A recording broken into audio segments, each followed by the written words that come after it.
today, which will discuss about the tagging concept. So let me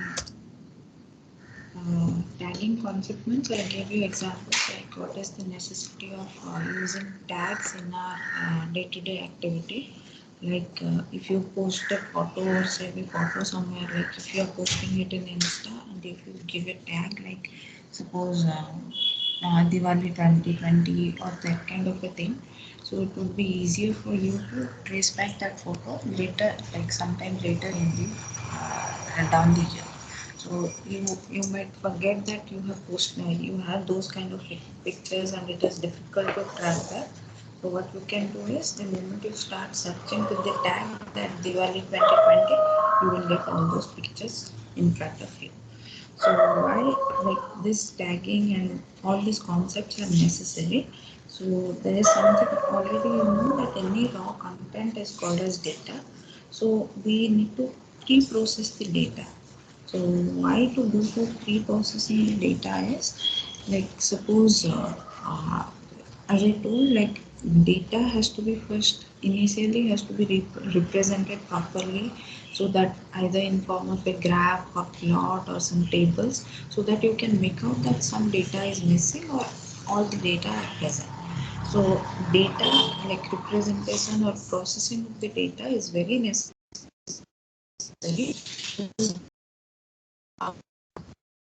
We know that all related to data. So that's where that concept of big data comes in. So that's buzzword right now.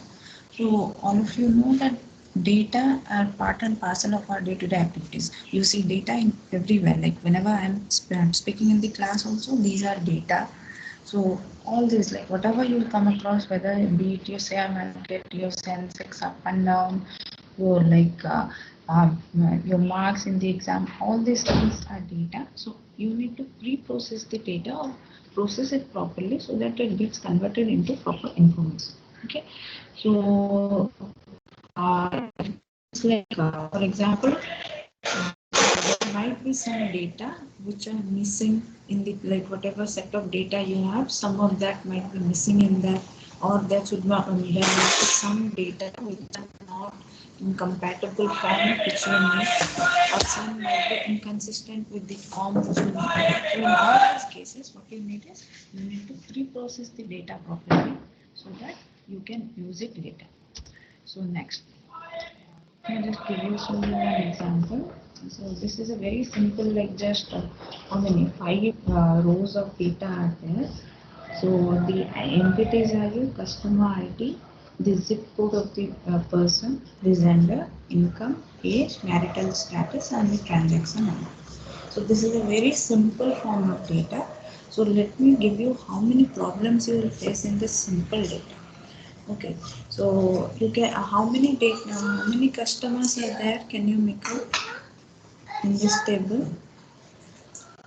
Yeah. Hello,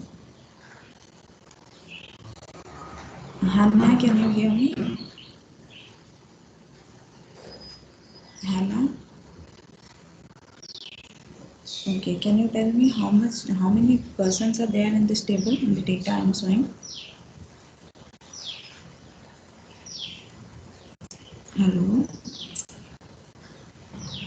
5. Yes, ma'am. Yeah, there are five sets of people, like five people. Okay.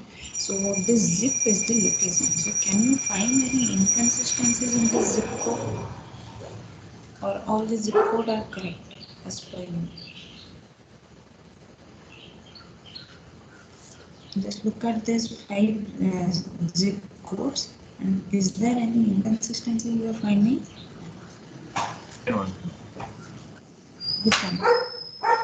J2 A7. Okay. Okay, that is only because you are saying it because instead of having only numerical values, it had some alphabets. Okay, so it is not.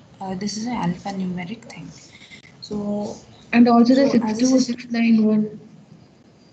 Okay, okay, that is also like the length is different. Okay, so that's what see when you feed these kind of data to the system will be like the way you identify that this is something like absurd, this is something like abnormal. So the data will like reject this data, telling that this is wrong data. But think that if you stay in India, the pin code is something, but if you stay in USA, the pin code will be obviously different, right? So if you have the pin code like 6320006, this kind of pin code in Bangalore, you might be having some different pin code in US, right? So they have they might follow a different number, so like convention, the number of digits, whether it's alphanumeric or something. So that way, you need to train your system or make your system adaptable to these kind of like variations. But then only your system will be able to understand the data properly. Is it clear?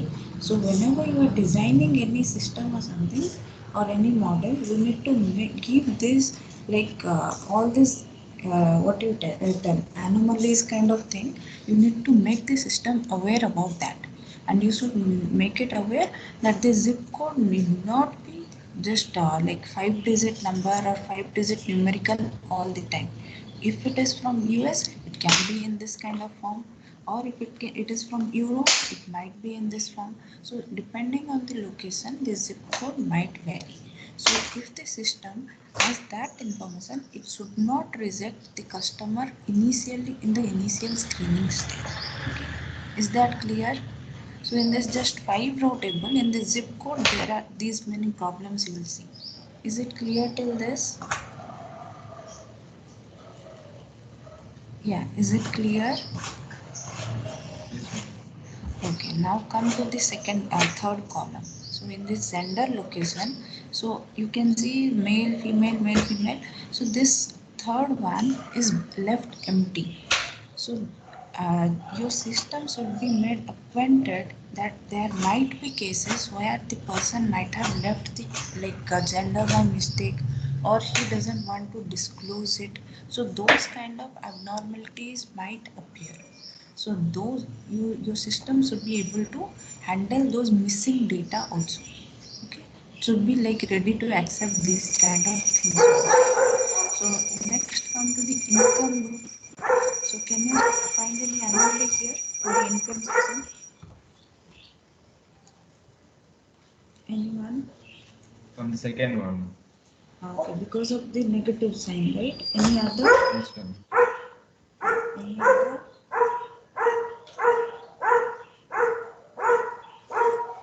Can you see like all of these are in like 78,000 or 60,000 views? So this is a very huge number.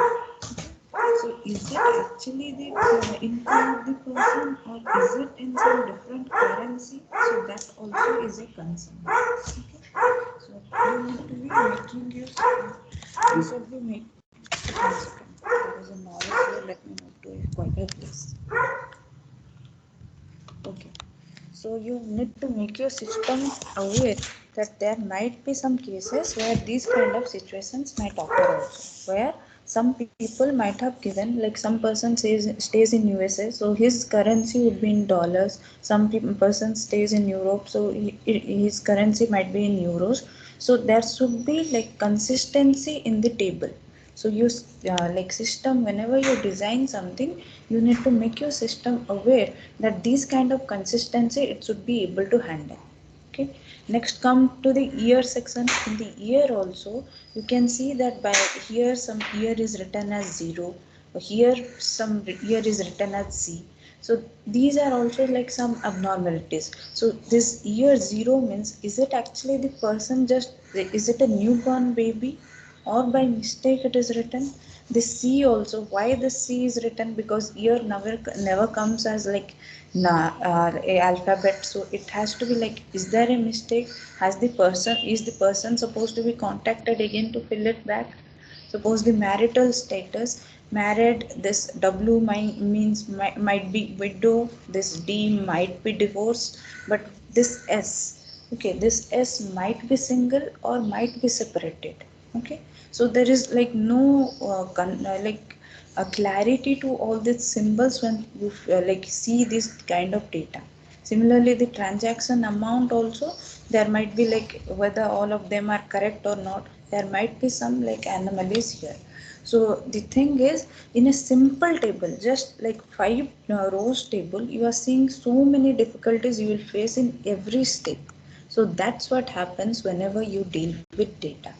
So in our IoT domain, we have lot of data starting from our if we are using a smart band, your blood pressure, your heart rate, your calories burned, your steps worked, your all these things, everything, your pulse, everything has so much data. So you need to be your IoT system must be able to handle all this data by handling missing data concept, like miss it should be able to handle missing data. It should be able to use the concept of data cleaning. Data cleaning means, like the way I told you, some zip code, there is some anomaly, it should be able to use the cleaner version, like the correct version of the data. For your IoT devices also, use it should be able to handle all these concepts. Okay.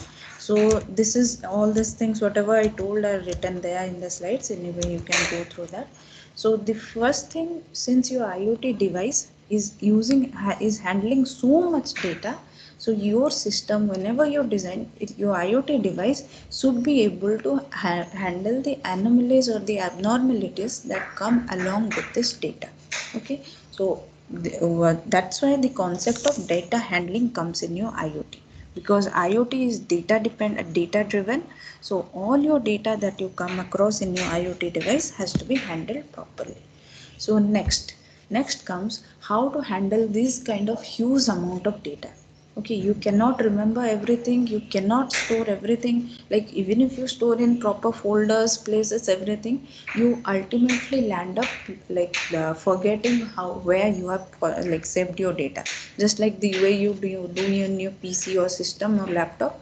So you might have saved it somewhere, you might be searching in it in a different place. So that's what happened in your IoT also. So to avoid that, we use tags. Okay, tags are used to organize and find your data. So this is one example. Suppose the user interface, the tagging is used. You can use tags in your UI to filter down to relevant data.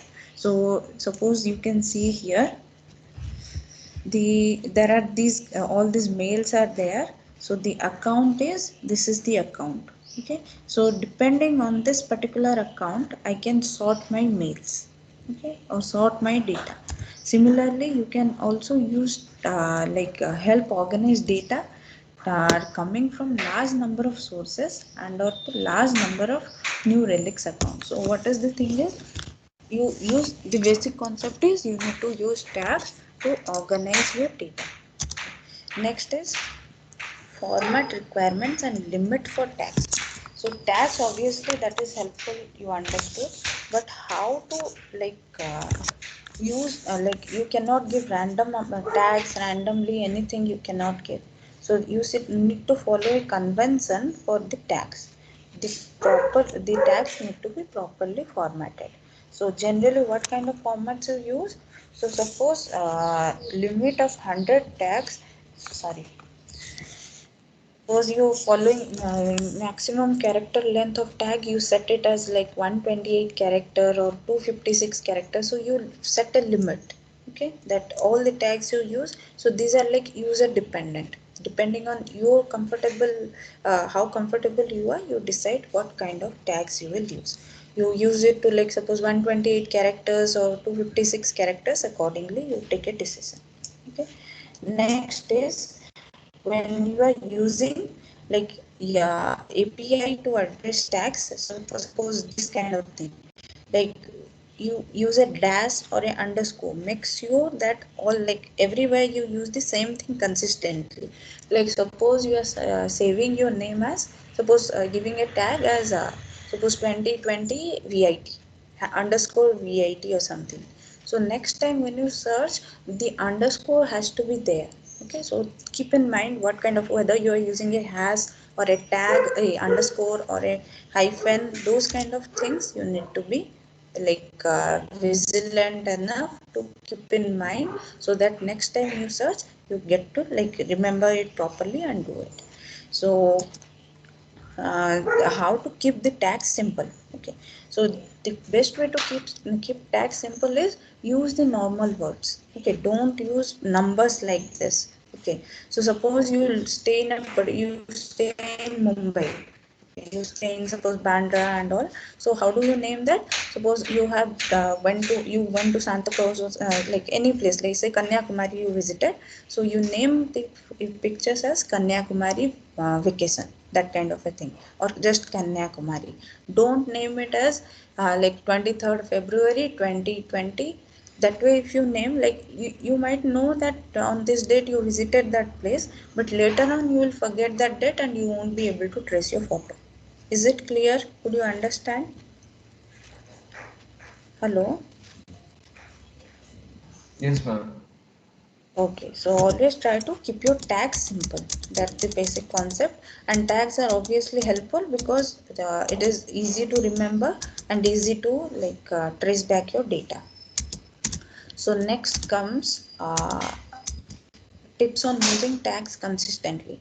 So as I told, if you are using a tag, you need to be remembering the capital, whether you had used capital letter or small letter. This is one of the major drawback of using tags, because these are like case sensitive things. So you need to be aware whether you used hyphen, you need to be aware whether you used capital or small.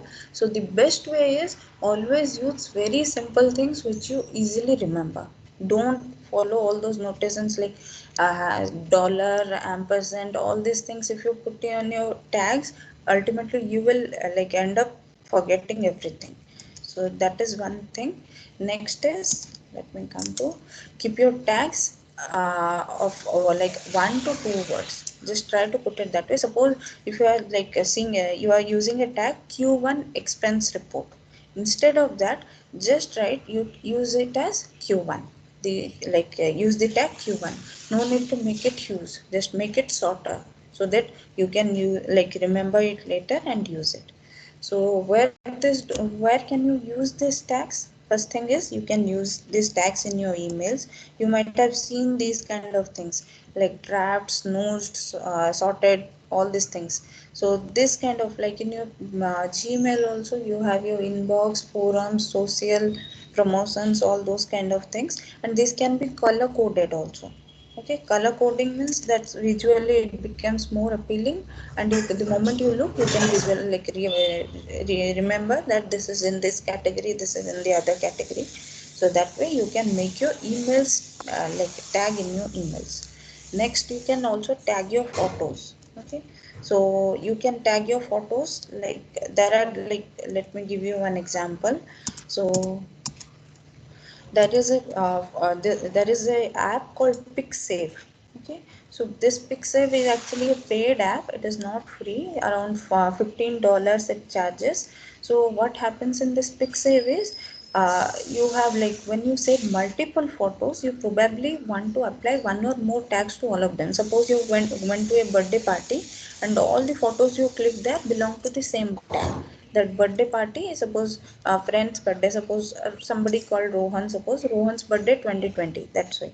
So suppose all the 30-40 pictures that you click there, everything has to be tagged as Rohan's birthday.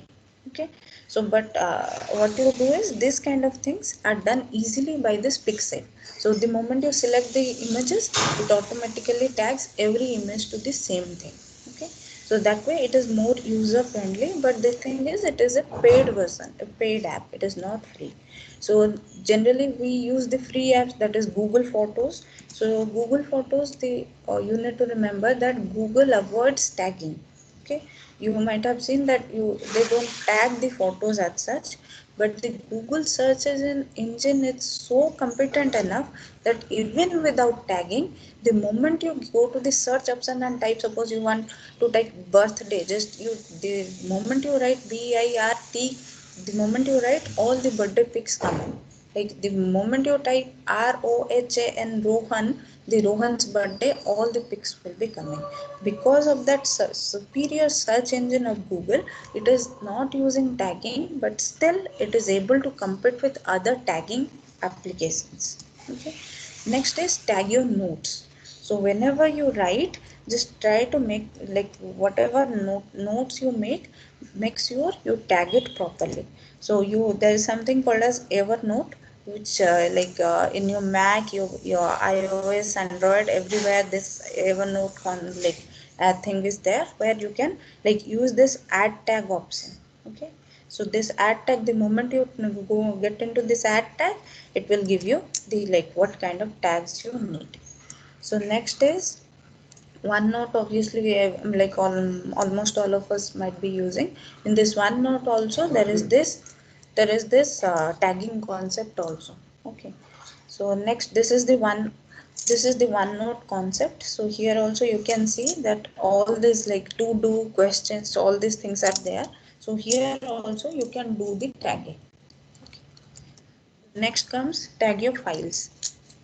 So how to tag your files? So tag your files means all the files starting from your Word document, your PPTs, everything, whatever files you make, everything can be also tagged. And also it is easier to like tag in your Windows also. When you save something nowadays, you can see that you get the tagging option. The moment you get your tags, like you tag something, it will be easier for you to trace it back. So there are these are some apps which are used for tagging. There is called this TagSpace, Tables. Tables is for Windows and TagSpace is for like Macs, Android, Linux. Everybody has this TagSpace. So these are like common tools which are used for tagging. But anyway, there are like ample opportunities, apps available. You can go for anything. But why the tags are best way to organize your data? Okay, so as I told you, data is power now. Anything you do has to deal with data. So handling so much data becomes really tiring and cumbersome. So the moment you tag it, it becomes easier for you to access the data. That's the very simple concept. If you tag something later on and later on if you go to search, it becomes easier for you to trace it back. And if you are tagging something, like all the things will be at a single place, so obviously you can know like if some data is misplaced or something, that all these informations you can derive, you will tag it properly. But the thing is, whenever you tag, you need to keep in mind that the tagging has to be proper, the tagging has to be consistent, it is case sensitive, and next thing is it has to be simple so that you only can recall it at a later stage. Okay, next is there is recently people have also done a lot of research like are tags better or saving in folders better. Okay, so there is a mixed reaction among the researchers in this domain. So this is just some they have come up with this concept that if you use both, ultimately it is actually superior than using either folders or tags. Okay, so let me give you an example. Suppose if you it is not easy to remember a phone number quite easily, like a mobile number. If I go on blabbering my mobile number, it will be difficult for you to remember. Okay, but like suppose you bought something from the market and somewhere you have kept it in your home, you know that on the in the drawing room or in the kitchen you have placed it. So that remains, like that becomes easier for you to recall instead of recalling the mobile number, because that you have already seen that location, you know where it is. So like remembering something which you have already visualized is easier compared to remembering numbers. Okay, so that's why this concept of using folders as well, as like folder, if you go, you can like you need to go inside, see everything, so that is just one thing. And if you are tagging something, the moment you go and search to the tag place, everything, all the photos related to that tagging comes in. So that way, like if you combinedly use folders as well as tags, it is easier. Okay, but like as per your syllabus, you need to understand that tagging is important, and tagging improves clarity, tagging brings in like more in consistency in the data, tagging helps you understand like if data is missing, it helps you clean the data properly. So all these things are possible because of tagging, and it is easier for you to access the data also. So that's all about the tagging concept. So in the next module, in the next class, we'll discuss the third part, that is predictive models for forecasting. Okay, so what are predictive models and how they are used for forecasting and its application. So that way we will cover your second module. Okay, so in your first CAT, your syllabus is up to the second module. So there was a meeting yesterday, so it has been decided that only up to second module will be in your CAT syllabus, and later on we'll move into like we obviously will begin the third module before the CAT, but as per your like exams syllabus, only like two modules will be coming in the exam. So is that clear or is there any doubt? Was it clear whatever I discussed? Was it clear? Yes, ma'am. Okay, so let me just quickly give you a poll. You can answer.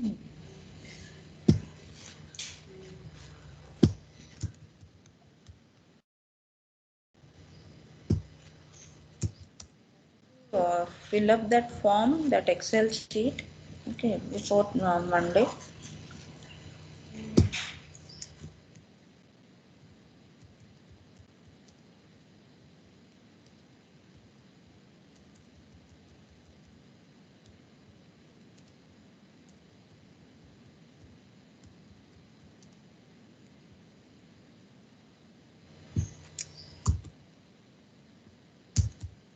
Share the question so all of you can answer and then we'll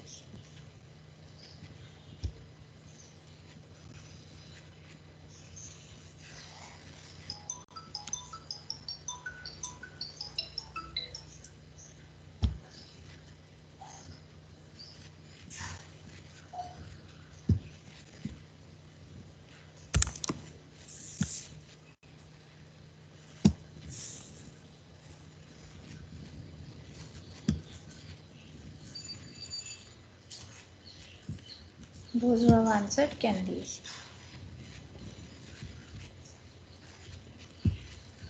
Just end the recording here.